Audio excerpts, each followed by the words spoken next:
Okus je savršen bez pretjerivanja. Pikantno, sočno, brzo gotovo. Zaista bi volio kada bi isprobali ovaj recept.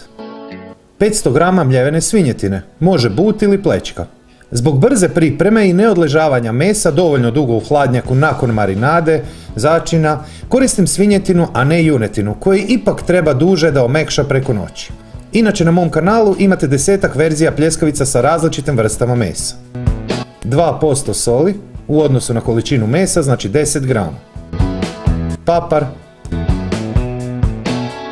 Maksimalno 100 grama poreluka, znači ne više od toga, ja sam stavio 80 grama. Ostatak iskoristite za neko drugo jelo.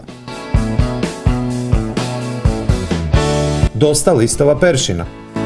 2 češnja češnjaka. 50 grama ajvara. Nemojte izostaviti ajvar, savršenog je okusa.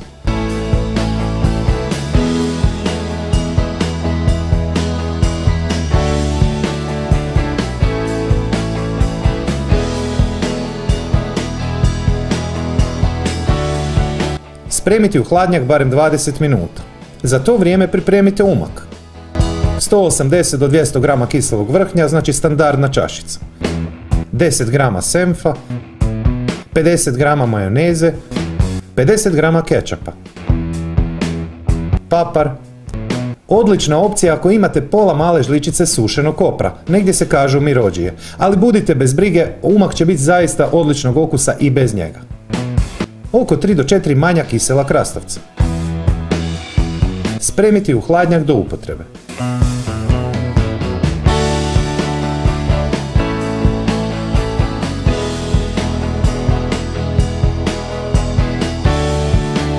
Malo suncokretovog ulja. Svaka loptica ima oko 120 grama. Ovo je inače vrećica za zamrzavanje od 2 litre.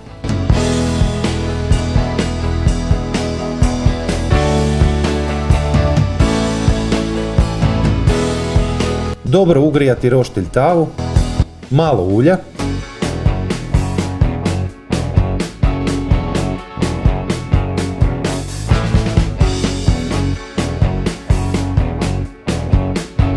pržiti minutu s jedne i također minutu s druge strane. Okrenuti treći put i pržiti pola minute. Po želji dodati topivi sir i peći još nekih 15 sekundi.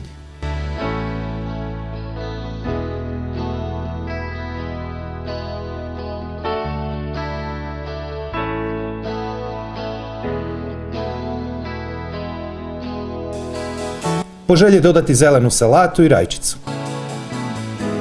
Ispod svakog mog videa je pisani recept, popis sastojaka i preporuke za slična jela koja bi volio da probate.